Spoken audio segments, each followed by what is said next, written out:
To the angel of the church in Ephesus write, these are the words of him who holds the 7 stars in his right hand, who walks among the 7 golden lampstands. I know your works, your toil, and your patient endurance. I know that you cannot tolerate evildoers. You have tested those who claim to be apostles, but are not, and have found them to be false. I also know that you are enduring patiently and bearing up for the sake of my name, and that you have not grown weary. But I have this against you, that you have abandoned the love you had at first. Remember then from what you have fallen. Repent, and do the works you did at first. If not, I will come to you and remove your lampstand from its place, unless you repent. Yet this is to your credit. You hate the works of the Nicolaitans, which I also hate. Let anyone who has an ear listen to what the Spirit is saying to the churches. To everyone who conquers, I will give permission to eat from the tree of life that is in the paradise of God. And to the angel of the church in Smyrna write, these are the words of the first and the last, who was dead and came to life. I know your affliction and your poverty, even though you are rich. I know the slander on the part of those who say that they are Jews and are not, but are a synagogue of Satan. Do not fear what you are about to suffer. Beware, the devil is about to throw some of you into prison so that you may be tested. And for 10 days you will have affliction. Be faithful until death, and I will give you the crown of life. Let anyone who has an ear listen to what the Spirit is saying to the churches. Whoever conquers will not be harmed by the second death. And to the angel of the church in Pergamum write, these are the words of him who has the sharp 2-edged sword.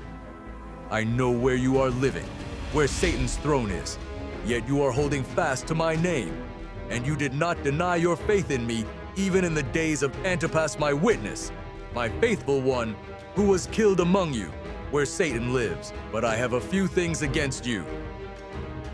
You have some there who hold to the teaching of Balaam, who taught Balak to put a stumbling block before the people of Israel, so that they would eat food sacrificed to idols and practice fornication.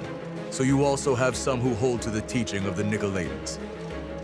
Repent then. If not, I will come to you soon and make war against them with the sword of my mouth. Let anyone who has an ear listen to what the Spirit is saying to the churches. To everyone who conquers, I will give some of the hidden manna, and I will give a white stone. And on the white stone is written a new name that no one knows, except the one who receives it.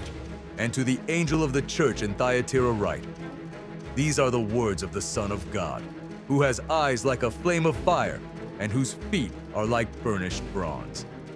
I know your works, your love, faith, service, and patient endurance. I know that your last works are greater than the first. But I have this against you. You tolerate that woman Jezebel, who calls herself a prophet, and is teaching and beguiling my servants to practice fornication and to eat food sacrificed to idols. I gave her time to repent, but she refuses to repent of her fornication. Beware, I am throwing her on a bed, and those who commit adultery with her I am throwing into great distress, unless they repent of her doings.